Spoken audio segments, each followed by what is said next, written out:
Français parlent aux Français.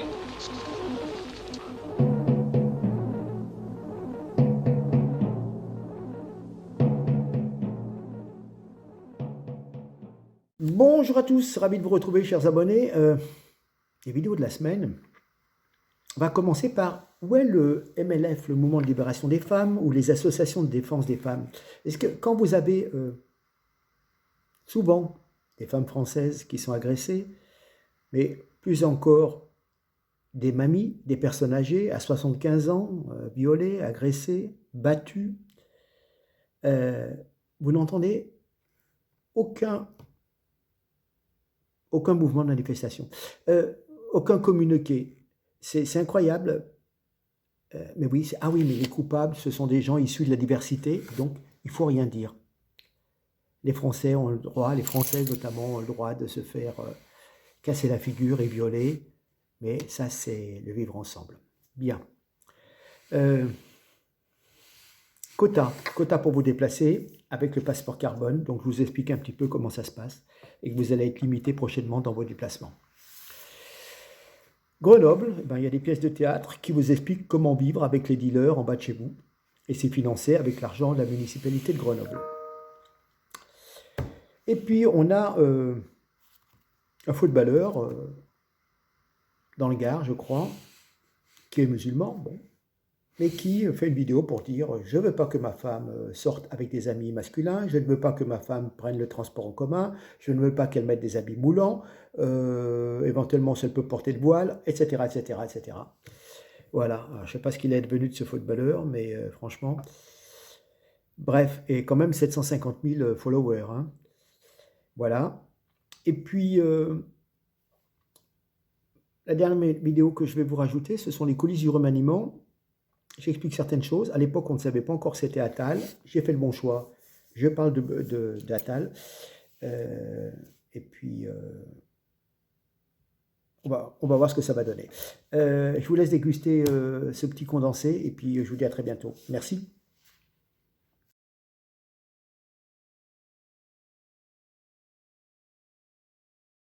Bien. Vous avez vu l'annonce de BFM qui banalise cette information pourtant tragique et traumatisante pour la victime et son mari. Entendez-vous le grand silence des féministes? Voyez la lâcheté de la classe politique devant tous ces viols? La vérité, c'est qu'une femme de 75 ans a été violée à 6h50 le 1er janvier par un homme de type africain qui s'est introduit à son domicile.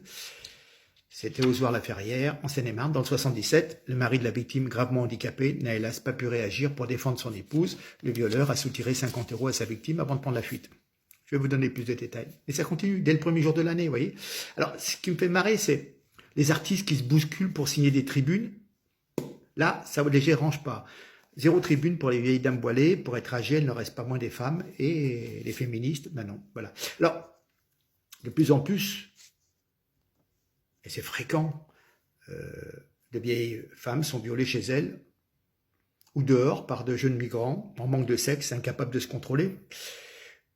Ils sont sûrs de leur impunité ou ils savent que les sanctions sont dérisoires. Et donc, 7h du matin,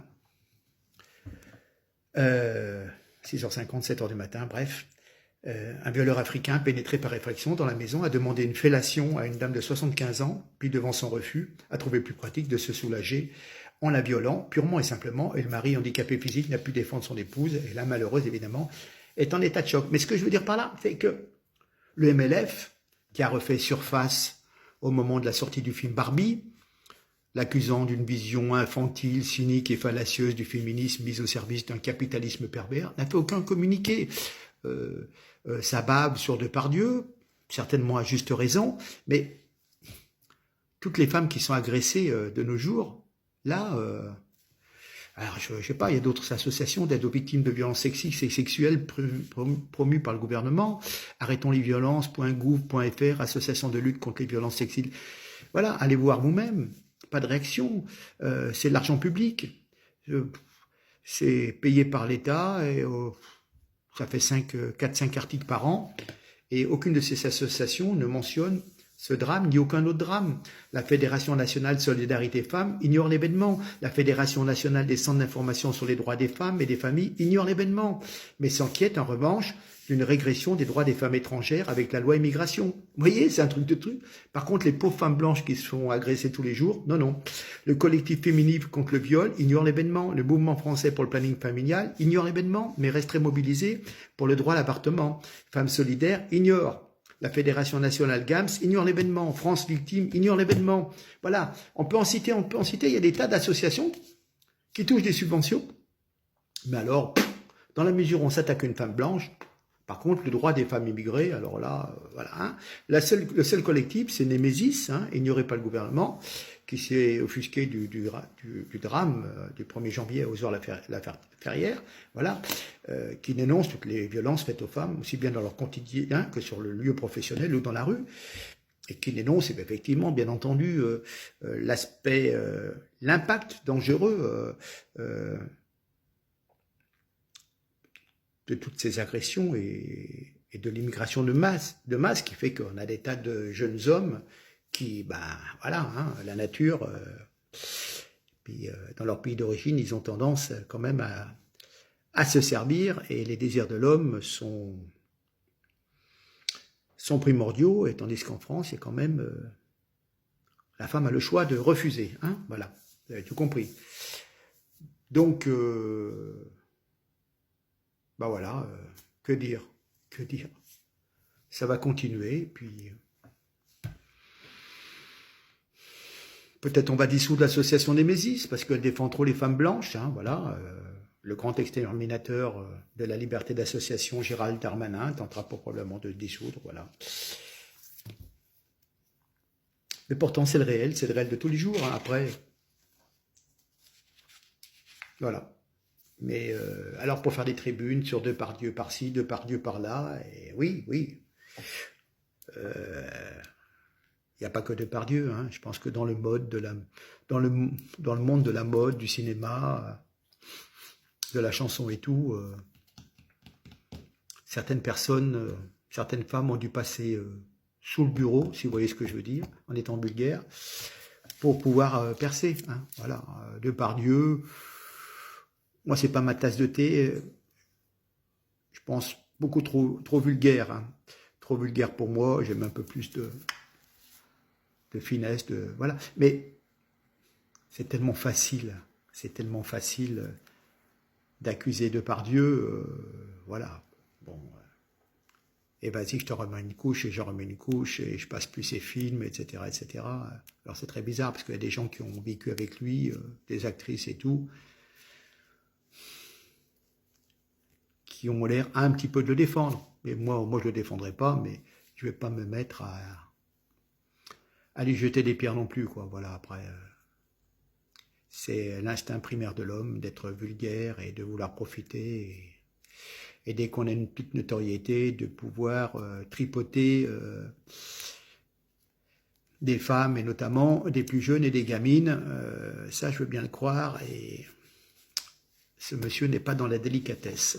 Voilà, mais bon, ça c'est une chose, mais je préférerais aussi qu'on parle des choses courantes qui arrivent tous les jours à des femmes, et ça, évidemment, les mouvements des associations, pas un mot, on se demande à quoi ils servent d'ailleurs. Allez, merci, partagez, à très bientôt, au revoir. Bonjour à tous, bonjour TikTok. Hier, vendredi 5 janvier, j'ai fait pratiquement 800 km. J'ai fait un aller-retour pour monter en Alsace, Lyon, l'Alsace, pour un enterrement d'une amie de la famille. Et j'ai pensé au passeport carbone. Qu'est-ce que c'est que le passeport carbone? C'est un concept qui vise à réguler les trajets polluants en attribuant à chaque voyageur un quota annuel de carbone qu'il ne peut pas dépasser. Ce quota permet ensuite de rationner les déplacements.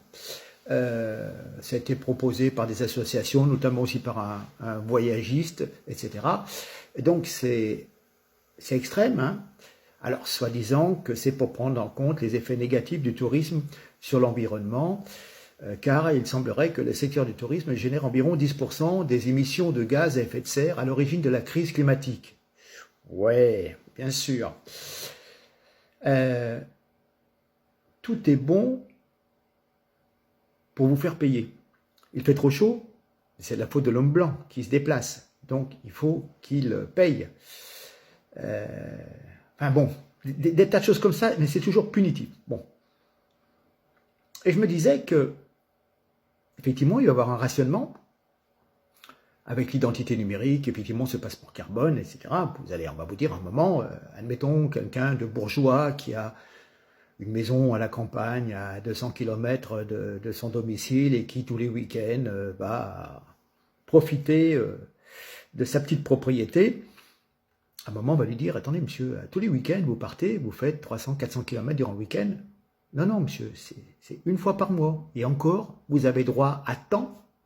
Donc, ou vous choisissez, vous allez 5 fois en week-end dans l'année, ou vous faites un voyage pour les grandes vacances, mais il va falloir choisir.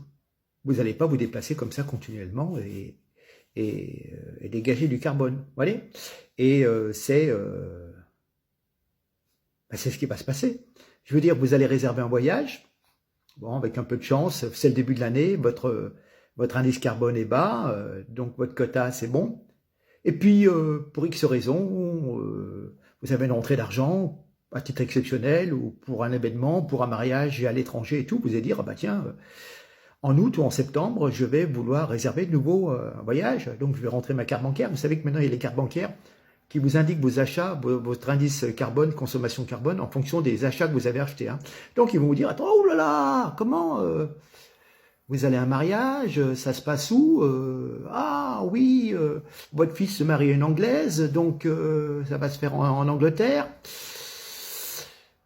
Ou il épouse une Maghrébine, ça va se faire au Maroc. Et non, non, monsieur, vous ne pouvez pas le mariage. Hein. Ah non, non, vous avez déjà fait un voyage en janvier. Ah mais il fallait savoir à l'avance. Vous voyez, des tas de choses comme ça. Un décès, bon, ben, hier, j'ai pratiquement fait 800 km. Et des imprévus. C'est... La voiture notamment, c'est ça la liberté de dire, je prends les clés de ma voiture, là, je vais partir, et ce soir, demain matin, je suis à l'autre bout de la France, de la Bretagne, où je traverse l'Europe et je serai en Ukraine demain soir. C'est ça la liberté. Liberté de circuler. Alors on vous vend une Europe dans laquelle il a la possibilité de circuler, sans frontières, parce que c'est le libre-échange, à travers 20, 25 pays, etc., etc. Et puis en fin de compte, d'un autre côté, on vous restreint vos déplacements à cause de ce fameux passeport carbone. Voilà. Donc, de toute façon, il y aura du rationnement partout. Rationnement sur les médicaments, rationnement sur votre énergie, sur votre consommation d'eau, sur votre consommation électrique avec le compteur Linky. On va vous dire, attendez, mais comment ça se fait? Vous consommez autant que 4 personnes, alors vous n'êtes que 2 à la maison. Mais qu'est-ce qui se passe? Baissez le chauffage, c'est pas normal que vous chauffiez à 22. Voilà. C'est l'hérésie de l'écologie. Qu'on cherche à réemployer des matières premières, à faire de la récupération, récupérer l'aluminium, etc., etc. On est d'accord, bien sûr. Plutôt que de creuser la terre, si on peut récupérer sur nos déchets, c'est normal. Mais vous voyez, c'est une option qui est carrément totalitaire pour les gaz à effet de serre dont plus personne ne parle. On parle d'un réchauffement climatique. Enfin bon, vous savez, la Terre a vécu des espaces, des périodes de glaciation, ça descendait, c'est remonté les chaleurs, c'est redescendu, etc., etc. J'ai dit maintes fois, mais il y avait des périodes de sécheresse sous Louis XIV où on traversait le Rhin à pied, enfin, voilà, et il n'y avait pas de voiture. Mais, bref, je dirais pas plus rien, plus grand chose pour pas être censuré. Voilà, alors il y a je suis tombé sur une toute petite vidéo concernant le passeport carbone, je vous la rajoute avec, mais voilà, c'est une réflexion, mais réfléchissez bien quand vous votez écolo, voilà, c'est ça, hein, c'est ça, hein. Donc, vous voyez, par exemple, en région lyonnaise, ça y est, au 1er janvier, les voitures au-dessus de critère 3 sont interdites. Donc, vous avez un vieux diesel, vous habitez à la campagne, vous avez besoin de vous rendre en centre-ville pour aller à l'hôpital. ou visiter votre vieille maman malade, hospitalisée, un parent proche, etc. Vous devez aller vous faire opérer, n'importe. Ah, ben oui, mais vous allez acheter une voiture électrique pour aller vous faire opérer à l'hôpital en centre-ville. Ben, vous voyez, que des aberrations comme ça. Bref, allez. On exclut une catégorie de citoyens, on vous demande de bien vouloir payer, par contre, mais vous n'avez plus le droit de rentrer en ville parce que vous êtes un méchant pollueur. Voilà. Allez, on regarde. À plus tard. Merci. Partagez. In the scene, you're about to book flights for your favorite holiday destination and then you're told you can't go. Why can't you go? Because your carbon footprint for the year so far exceeds a certain limit. Well, the holiday company Intrepid Travel has suggested that could become a reality and we could be forced to use so-called carbon passports to make us greener tourists. Good idea or bad idea? Do you support the idea because it protects the planet, or are you against it because it might restrict your freedom of movement? L'argent public doit être utilisé pour combattre les dealers. Mais à Grenoble, cet argent public, comment dire, sert à financer des pièces de théâtre pour nous apprendre à vivre avec les dealers. Regardez.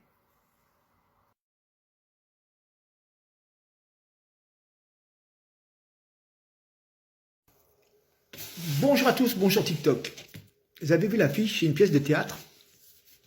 Alors il y a plein d'affiches à Grenoble, et puis on en fait la publicité dans le magazine Greux Mag de la municipalité. Bon, ça sera demain, je crois que c'est donc une représentation qui fait déjà polémique. Hein. C'est les copains d'en bas, comment vivre au quotidien à proximité d'un point de deal. Voilà. Hein. Il y aura le maire de la ville, Éric Piolle, voilà. Hein. C'est soutenu, c'est subventionné par Grenoble et puis même je crois par la région. C'est sur la mixité sociale par une compagnie qui s'appelle Artiflette et non pas Sniffette. Hein. Voilà. C'est un couple de trentenaires qui ont décidé d'aller habiter dans une cité HLM pour vivre la fameuse mixité sociale. Non mais attends, je crois rêver. Qui va déménager pour aller vivre la mixité sociale? C'est du grand n'importe quoi. Enfin, bon. Comment expliquer ça? Comment expliquer ça? Mais personne ne peut vivre au-dessus d'un point de deal. Les gens vivent décemment et pas au-dessus d'un point de trafic. Et puis, franchement, vous allez avoir des dealers qui contrôlent les habitants, qui insultent les femmes non voilées. Hein, on a l'habitude. Ce sont les mêmes qui vont contrôler les passages. Qu'est-ce qu'ils vont faire encore, ces gens-là? Oui, ils vous fouillent quand vous rentrez chez vous. Ils vous intimident, vous agressent, vous empêchent de recevoir de la famille, crament votre voiture en cas de problème avec la police, pensant que c'est vous qui les ont dénoncés, etc., etc., etc. Et puis, bientôt, on va faire une pièce de théâtre pour vous dire ma fille a subi des agressions, des tournantes dans les cabs. Comment gérer son stress pour qu'elle en fasse une expérience positive et inclusive dans l'esprit du vivre ensemble, où il faut partager son corps avec plein de jeunes, plein d'hormones. Non mais attendez, c'est du grand n'importe quoi. Je savais que les écolos aiment l'herbe, la verdure. Mais là, c'est de l'herbe qu'on fume. Hein. Bref, je vous laisse regarder 3 minutes. D'ailleurs, c'est de ce matin, Europe 1, justement, sur cette bêtise écolo, comme d'habitude. Et puis, je vous dis à très bientôt. Et n'oubliez pas de partager, s'il vous plaît. Merci. Au revoir. Emmanuel Ducrot, c'est à vous. Non, mais j'avais très envie d'aborder tout rapidement le sujet qui va être le nôtre ce matin, Emmanuel Ducrot. Une soirée spectacle et débat est organisée par la mairie écolo de Grenoble demain mardi dans une maison de quartier de la ville. Alors ça fait grand bruit là-bas. Je donne le thème. Hein. Comment vivre au quotidien à proximité d'un point de deal? La soirée se tiendra à la maison des habitants.e.s, évidemment, du quartier Chorier-Beria. Ça va commencer par une pièce de théâtre appelée Les copains d'en bas, résumé tiré du site site de la compagnie, je cite donc, Ben et Charlotte, la trentaine, ont décidé d'aller habiter dans une cité HLM pour vivre la fameuse mixité sociale. La compagnie promet une vérité autre que celle souvent entendue dans les médias. Attention, romantisme solidaire, le jeune couple va rencontrer Assia, la voisine marocaine qui leur apporte des couscous fumants, Bachir, l'épicier d'en face qui leur fait crédit, Jamel, le rappeur, Idriss, l'éducateur épris de liberté et de justice, et puis Casquette et Barbichette, de jeunes dealers qui s'installent dans leur cage d'escalier et qui vont rythmer leur quotidien. Casquette et Barbichette. Vous avez bien entendu, comme si la mixité c'était forcément du deal mené par des gens qui portent des sobriquets comme Casquette et Barbichette. Heureusement c'est pour la bonne cause parce que sinon ce serait un tantinet stigmatisant pour les jeunes des quartiers HLM, mais c'est du théâtre, soit. Tout ça sera prétexte à ouvrir un débat intitulé « Comment vivre au quotidien à proximité d'un point de deal ?» sous-titre Guilleret, choisi par la mairie pour le spectacle et son débat. Alors c'est quand même assez mal choisi vu la situation du quartier où va se dérouler ce débat. Parlez-nous-en. C'est peu de le dire. Le quartier Chaurier-Beria est au centre de Grenoble et depuis l'année dernière, il est le théâtre, mais pour de vrai cette fois, d'une flambée de violence et d'insécurité liée au trafic de drogue. Alors ça n'est pas un sentiment, il y a des fusillades, des lynchages, des blessés. Les dealers, cet été, ont érigé des barricades de poubelles pour repousser les rivaux qui voulaient leur prendre leur territoire. C'est un enfer pour les habitants. Il y a des endroits interdits dans ce quartier pour eux. En août, le ministère de l'Intérieur a dû envoyer des effectifs de police supplémentaires pour éviter une guerre des gangs. Oui, c'est le quartier où on voyait cet été des jeunes hommes se balader avec des kalachnikovs. Voilà, des fusils d'assaut. Bon, cette soirée déclenche la fureur d'une partie des habitants de Grenoble. Oui, parce que personne, absolument personne dans ce quartier ne veut apprendre comment vivre à proximité d'un point de deal. Les habitants ne savent que trop que ce n'est pas une vie, que ça leur pourrit le quotidien et ils n'ont pas envie qu'on coupe les cheveux en quatre pour souligner les bons côtés de cette situation intenable. Alors ils se battent depuis des mois pour que leur quartier retrouve son calme. Ils l'ont expliqué au maire, Éric Piolle, en présence du préfet et du procureur lors d'une réunion publique le 14 décembre. Et quand ils apprennent que l'argent public est dépensé par la ville, non pour déloger les dealers, mais pour sponsoriser une soirée théâtre et leur expliquer qu'il faudra bien qu'ils s'accommodent du trafic, forcément, ils sont en colère. La mairie de Grenoble acte par le théâtre que le point de deal, c'est du folklore. Faut faire avec, ma bonne dame. On ne combat plus, on accepte. Il y a de quoi être écœuré de cette démission drapée de bons sentiments, de cette capitulation souriante devant le deal et la délinquance. Signature Europe 1, Emmanuel Ducrot. Merci beaucoup, Emmanuel. Bonjour à tous, bonjour TikTok. Je vais vous parler d'un footballeur qui s'appelle Adel. Donc, entre deux vidéos sur le football, un influenceur de religion musulmane a tenu à expliquer à ses 780 000 abonnés TikTok les règles auxquelles devra se plier sa future femme. Effectivement, elle ne pourra pas avoir d'amis garçons, ni s'exprimer sur les réseaux sociaux, encore moins de mettre des habits moulants, voire éventuellement de mettre le voile. Voilà. Interdiction de travailler avec des hommes, quitte à rester à la maison. Évidemment, elle ne pourra plus partir en voyage sans lui, pour la surveiller, et puis les voyages avec les amis, ses potes, elle oublie, voilà. C'est lui qui la protège, estime le jeune homme. Il admet une seule exception, les hommes de sa famille, ses frères ou son père, mais sinon, elle devra être intégralement soumise à son mari. Je vous laisse écouter. Mais bon... Comment il s'appelle ce monsieur d'ailleurs? Abdel Sidi Yacoub. Il joue au sein de l'entente sportive Pays d'Uzès. C'est dans le Gard. Voilà, donc il fait toute une liste d'interdictions, vous allez voir. C'est assez sidérant. Je pense que ça va lui faire de la publicité. Je ne sais pas ce que les gens vont en penser dans sa localité, ni dans son équipe de foot. Mais bon, les gens sont tellement soumis maintenant. Allez. Écoutez, regardez, appréciez, à très bientôt et partagez. Ma femme n'aura pas le droit. Première règle, ma femme aura interdiction d'avoir des amis garçons. Pour aller où? C'est moi ton ami, c'est moi ton confident, c'est moi ton pire ami, il n'y a pas d'amis. Voilà, ça n'existe pas chez moi. Deuxième règle, ma femme aura interdiction de travailler dans un travail où il y a des hommes autour d'elle. Voilà, c'est pas compliqué. Travail halal avec que des femmes, si possible à la maison.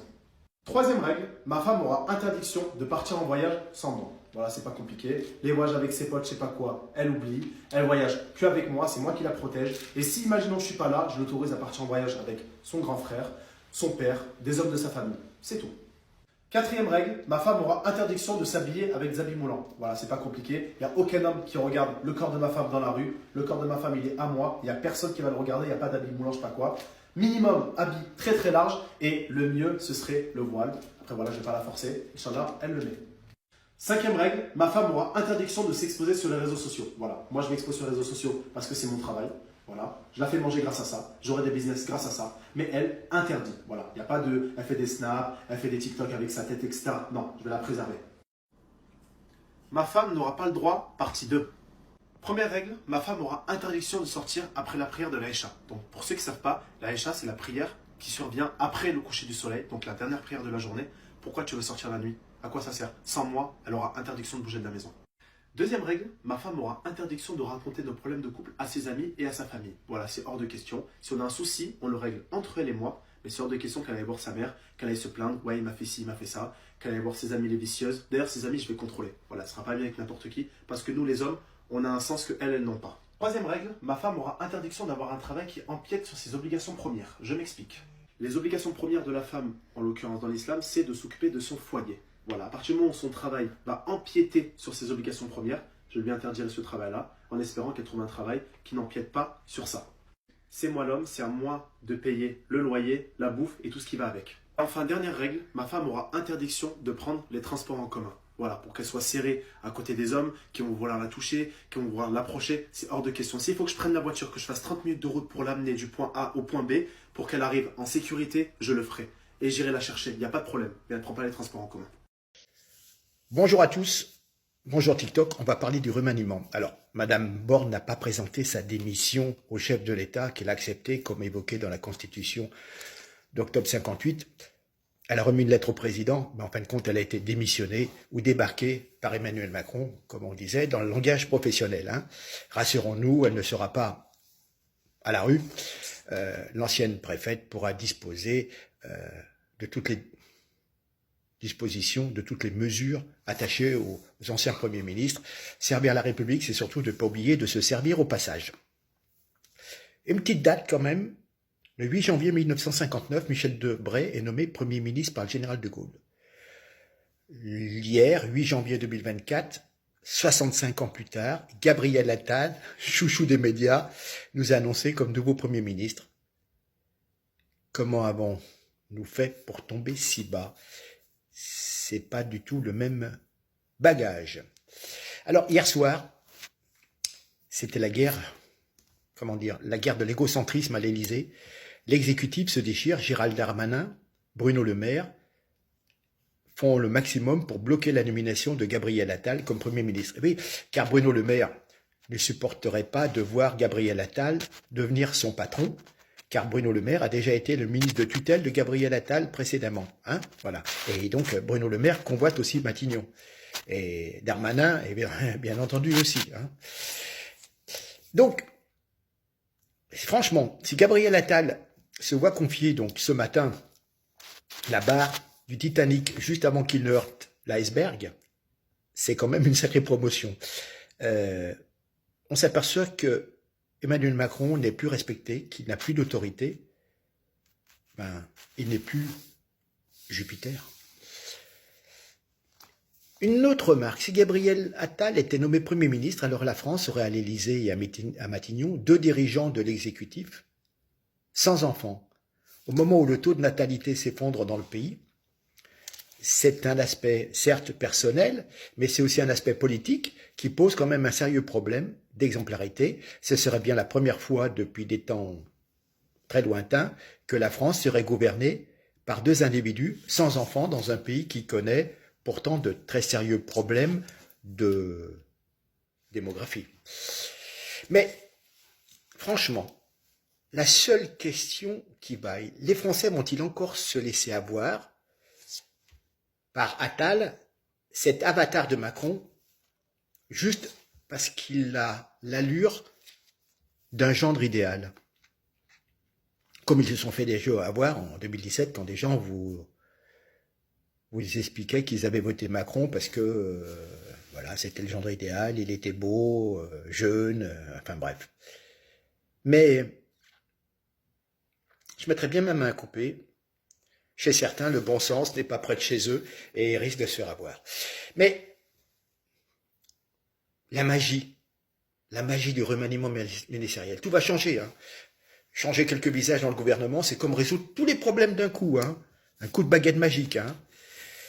Quelle bonne idée de remplacer Elisabeth Borne par Sébastien Lecornu, Julien Denormandie, Gabriel Attal. C'est sûr qu'on va retrouver la démocratie, le bonheur, hein.